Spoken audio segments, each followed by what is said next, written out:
So today I'm going to be mixing slime. So I have this purple slime,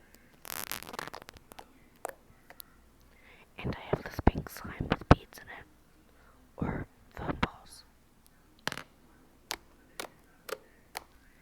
And today I'm going to be mixing them both up. So why don't we just get started with this?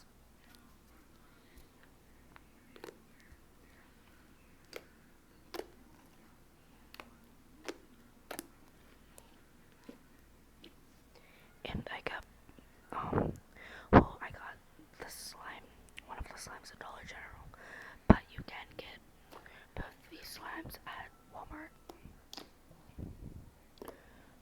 And the purple one, I got it, but I added some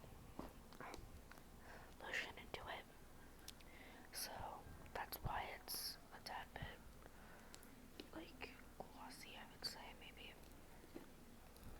But this is super cute.